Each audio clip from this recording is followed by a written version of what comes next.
cyangwa se benshi cyane bari hanze bafitanye isano n'amateka yacu, harimo n'abo bayahindura bakayagira uko bashaka. Ndagira ngo mvuge mu rurimi bashobora kumva ntawe basemuriye. Muranyihanganira.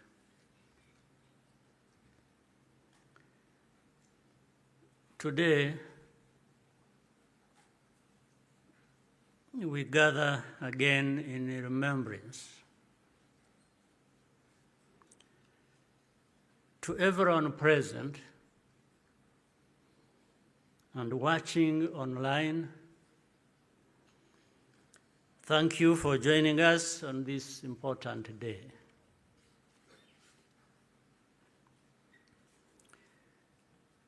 We deeply appreciate the friends who join us every year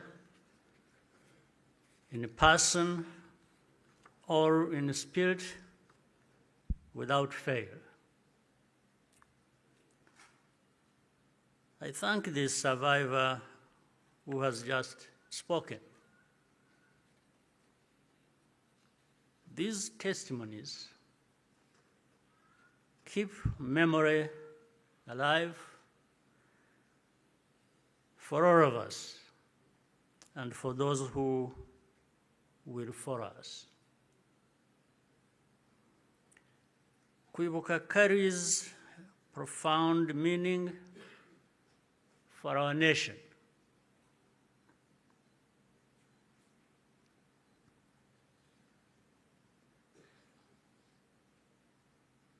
It is how we confront and overcome the divisions that nearly destroyed us.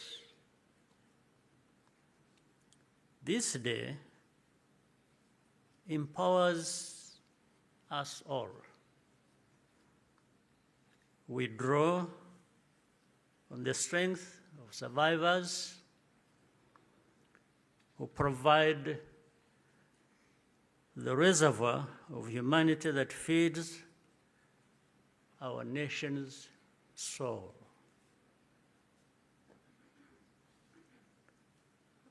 To all survivors, know that you are not alone. We stand with you always. Everything we have achieved was only possible because all Rwandans decided to join hands in a common purpose. We honor the role played by every Rwandan in our country's rebirth. The reality of the genocide is clear for all to see. The ringleaders were convicted in international courts with rigorous evidence. The Gacaca process documented the course of the genocide in every single village and neighborhood in Rwanda. Over 50 million handwritten pages were produced during the 10 years of Gacaca. Right here, where we are standing, 250,000 victims of the genocide are laid to rest. And in 2018, the United Nations General Assembly adopted a resolution that called the genocide against the Tutsi by its proper name, with the support of every member state but one.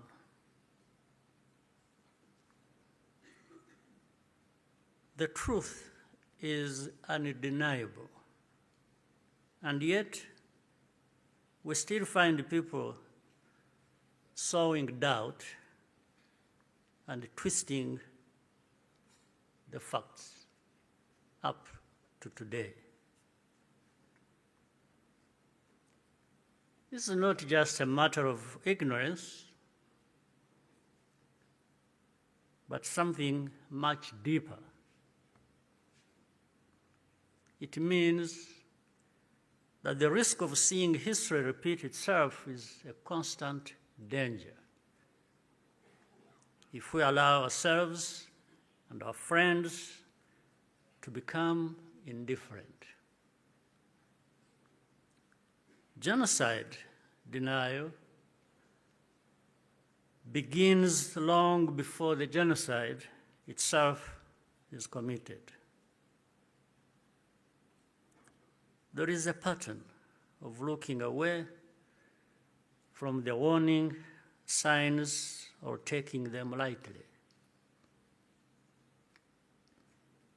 Hate speech turns into hate acts, dismissed as expressions of popular discontent.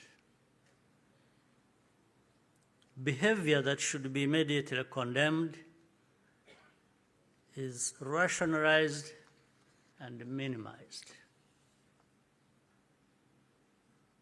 The preparations are masked by narratives of popular grievance and fear. In the process, a moral equivalence is created between the targets of the genocide and the planners of it. All of these elements were present in our own story.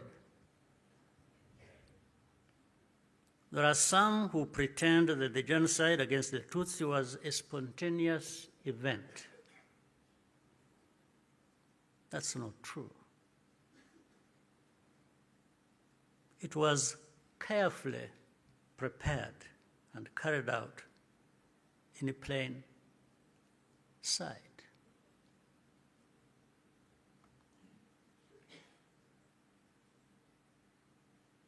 Regrettably, some who spoke the truth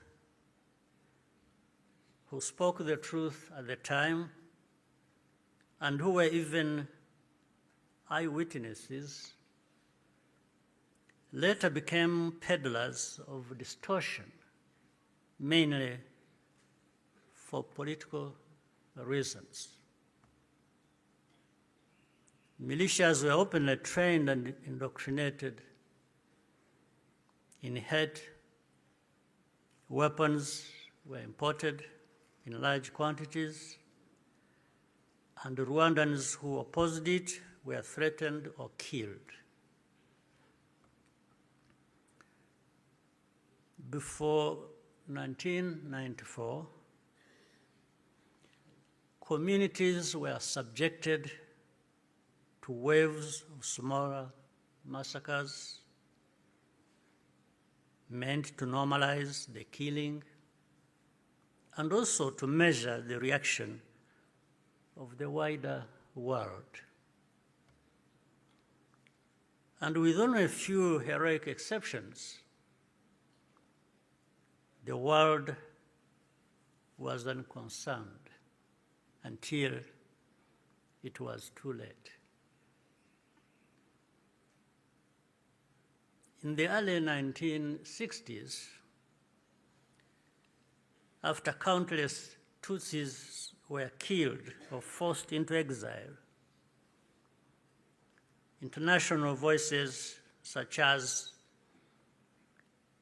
Bertrand Russell, to name just one, described it as systematic extermination.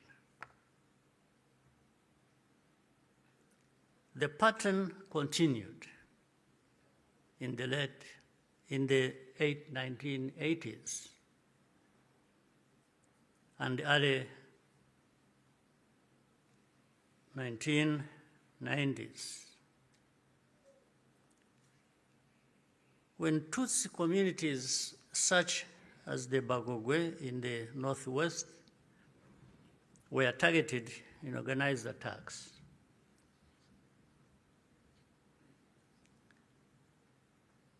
In 1993, a commission led by Jean Crabonnier investigated these atrocities. After documenting mass graves and the involvement of state authorities, they concluded that a genocide was being prepared. In the same year, the UN Special Rapporteur, Bakre Wele Ndiaye, warned that organized propaganda portraying the Tutsis as enemies was spreading openly, helping prepare the population for mass violence. In January 1994, the command of the United Nations mission in Rwanda sent a fax back to headquarters in New York with detailed intelligence that Interahamwe were stockpiling weapons and compiling lists of Tutsis to be killed. He was then ordered to share the information with the very government which was preparing the genocide and to take no further action. And sadly, the reaction today is no different here in our region. And we can see it right before our eyes. When the genocide began, the nature of the crime was immediately obvious. All Tutsi were targeted because of their identity.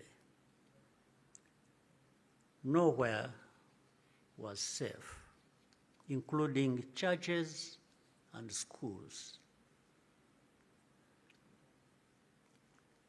That horrific reality only underscores the humanity and the courage of the Rwandans who took risk to provide hiding places for their fellow citizens. The reaction of the international community was to evacuate foreigners and withdraw most peacekeepers.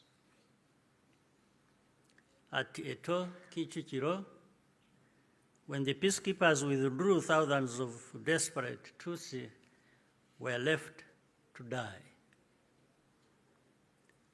Such scenes were repeated across the country.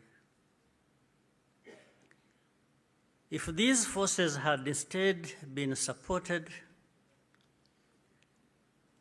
to protect Rwandans, the killers could have been deterred and many people would still be alive.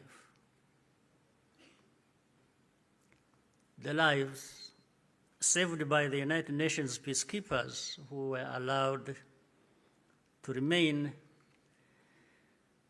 makes clear how much more could have been done with the political will. Even as the killings accelerated, the language used to describe what was happening itself became a matter of calculation. Genocide is defined in international law precisely to create an obligation to act. To witness such a crime and deliberately refuse to use the term is, in effect, genocide denial, perhaps even a form of aiding and abetting. The technology existed to disrupt the radio broadcasts that directed the killings. The planes capable of jamming those signals were available. Officials even calculated the hourly cost of the mission. In the end, the operation was deemed to be too expensive and potentially also a violation of Rwanda's sovereignty. So the cost was more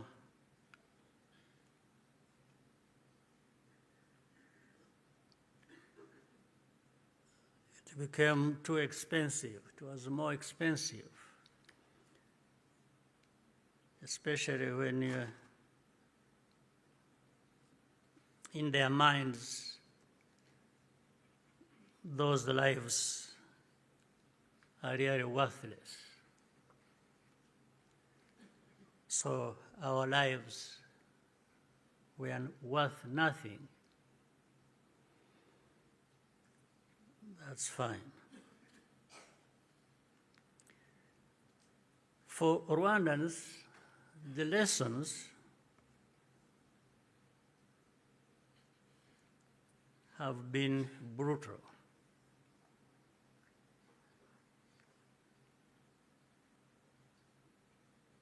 And those lessons have not been forgotten. If our lives do not happen to align with someone else's interests, they are not worth saving. That's fine. And so it had to be the Rwandan Patriotic Army that led the campaign against the genocide and ended it. Our deepest source of grief was always that we could not arrive earlier. This is a simple truth of history, which many today still have reservations about acknowledging, for reasons we do not and maybe will never understand.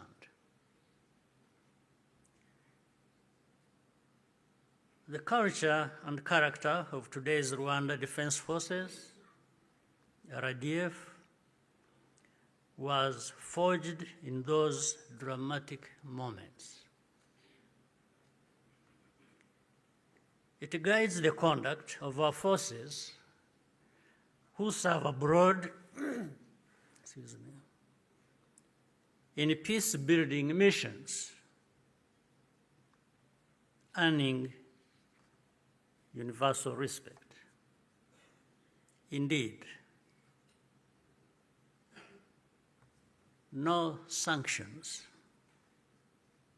or insult from outside can ever tarnish the honor and integrity of Rwanda's defense and security forces, who are among the finest that can be found anywhere.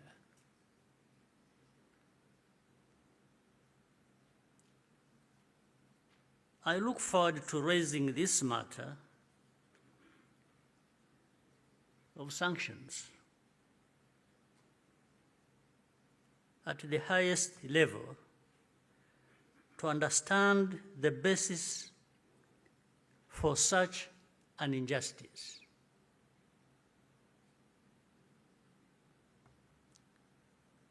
Rwandans understand the cost of tolerating extremism, and our central security principle is to put the protection of civilians first. After the genocide, Rwandans chose to rebuild our country together. With that came a promise to never let the politics of genocide take root ever again. I tell you, genocide cannot happen here again. It won't happen.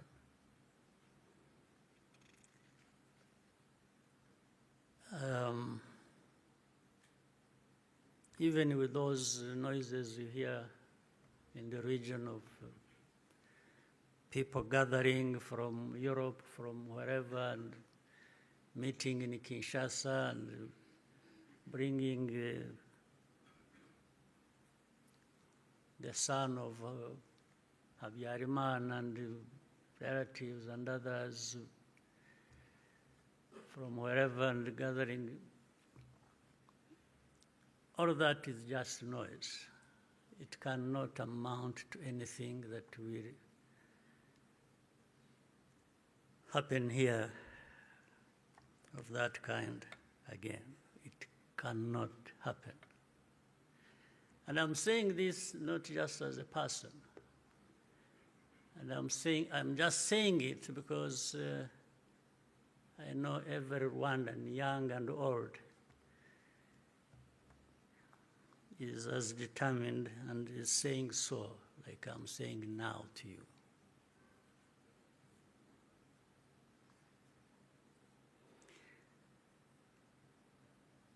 Along the way, Rwandans faced constant criticism and many attempts to twist our history. But the power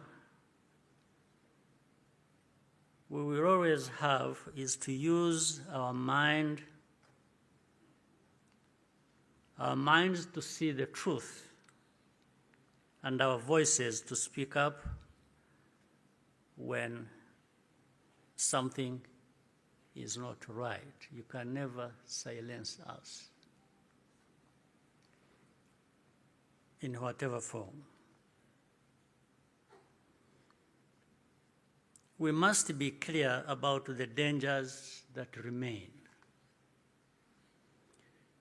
When the genocidal government collapsed in July 1994, the soldiers and the militia fled across the border into DRC, forcing millions of civilians along with them. Inside the camps, they organized into what is now known as Fdlr and launched a sustained cross-border insurgency against Rwanda, claiming tens of thousands more lives. This was the period known as the Abacengezi insurgency, and the western border was only fully secured by the end of the 1990s through the combined efforts of our army and the brave residents of those areas. And since then,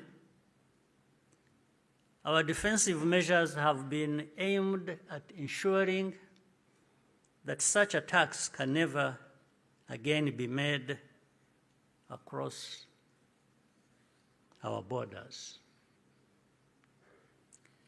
This is not a problem that should be left to Rwanda alone. Doing so only rewards those behind the threats, while Rwanda is penalized for standing up for itself. Imagine a farmer whose field catches fire. At first, the flames are small. A few neighbors think it does not concern them. Others say the wind will change and the fire will die out on its own. So they watch and wait. But the wind does not change. Meanwhile, a pyromaniac is secretly adding fuel to the fire. So the fire spreads from one field to another, and then into the forest and the towns and beyond. Only then do people run with the buckets of water and call for the establishment of a fire department. Africans, more than most, should understand that the danger of moral passivity in the face of hatred and violent extremism.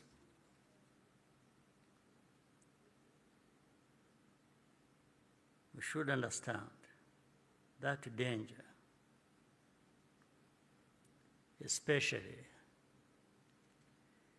in the face of hatred and violent extremism.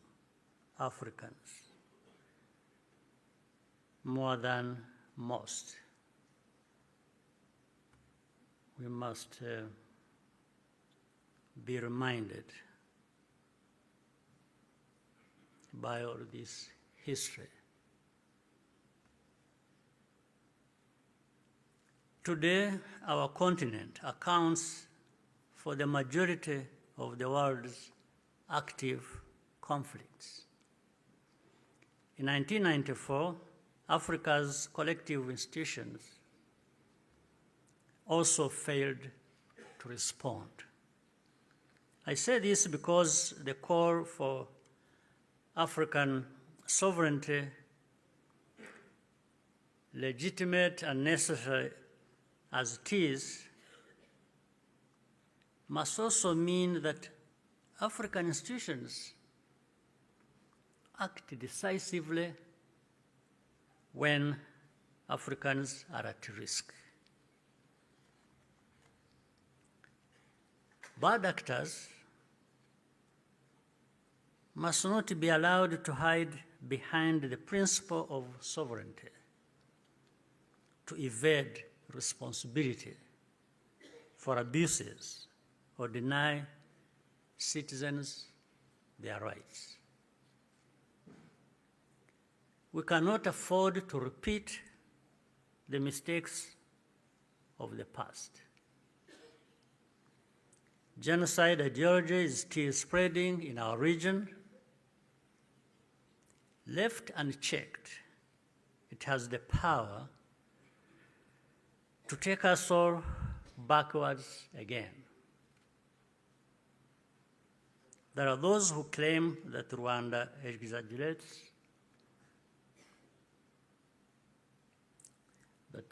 exaggerates, these concerns, or that we have ulterior motives. This is not only false, it exposes the deep cynicism that led to the tragedy we commemorate today. What sustains Rwanda today is the unity of Rwandans and the convictions that, like all people, we have the right to live in safety and dignity and at peace with all our neighbors. What we ask is for partners to join with us to fight extremism, rather than punishing Rwanda for defending itself. We owe future generations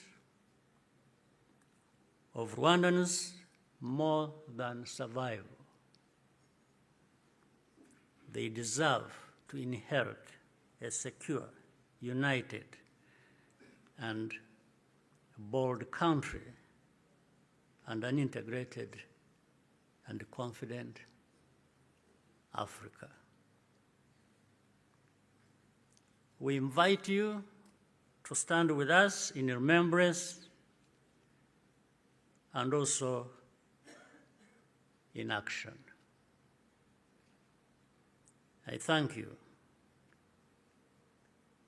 for your patience and kind attention. Murakoze cyane.